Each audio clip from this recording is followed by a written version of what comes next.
Hello, everybody. Another episode of Pond 101.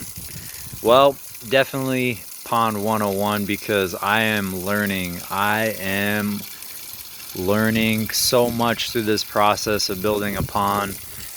You don't even understand how much trial and error and work that goes into this is just astronomical sometimes. So, if you look over here, we have a weird contraption that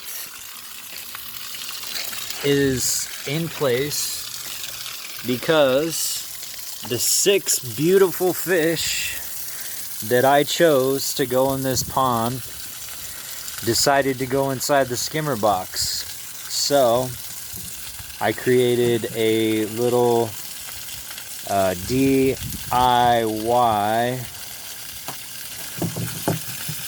piece to go on here to deter the fish from going inside of the skimmer box. However, letting the leaves and everything pass through to not prevent the skimmer box from doing what it's supposed to do, which is cleaning everything out. So there's a few reasons why fish decide to go inside the skimmer box. One of them being that they're chasing their food. So the food that you put in on the surface, they're trying to get the food, and so they'll chase it as it goes inside of the box.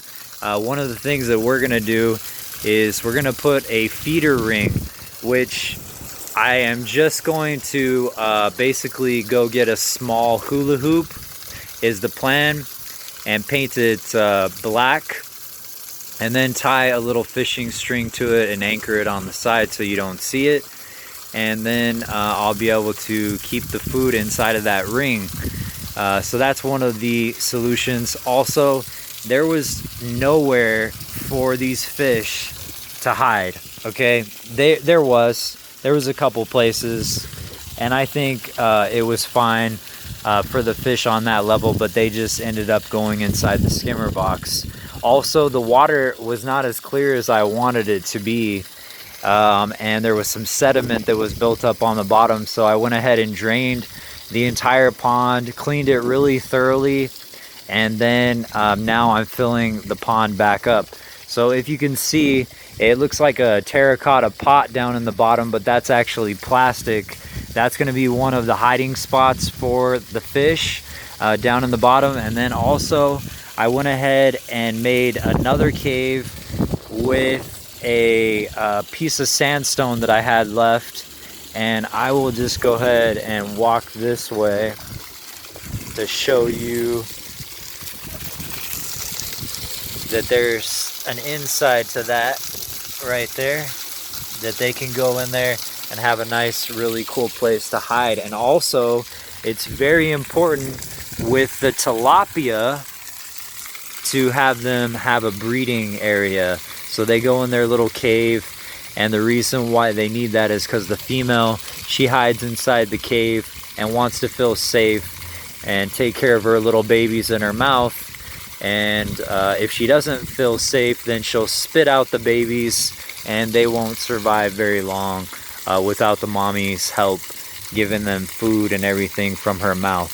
So it's important that we have this system in place. It's important that the water is clean, that the pH is balanced, and now I can be confident that within a couple of days this will be ready for fish again. We'll do another test. The reason why I'm using feeder fish is because they're inexpensive, and if I lose them, that's okay, rather than losing the tilapia that we are actually raising to eat. So it's all part of the plan. Unfortunately, it was kind of sad for me because I liked some of the fish. Pearl, Mustachio, Gus, all those fish were really cool looking, and I did want to keep those goldfish, but I do have some plans with some friends of the church that we went to pick up some bigger fish that are actually more ready to go, and we'll put those fish in later on. So those will be beautiful additions. One of them is like a bottom feeder that will help to clean the pond, and the other ones are going to be goldfish that are large goldfish the size of koi. So those will be really beautiful. I'd like to have those around and enjoy the beauty of the fish. And so that is what I have to share with you today. And I want to flip this around and talk to you for a minute here. So don't be discouraged when you make mistakes, everybody, because you know what? It's human. We make mistakes. And no matter what projects you decide to do, understand what you're biting off. And if you can actually chew and swallow what you're biting. So it's large. This pond is really large. It's about 4,000 gallons of water. But we're having quite a bit of fish in here. This is going to be a major meat source for my family. So it has to be big. It has to have a lot of fish, and that's why we're doing it.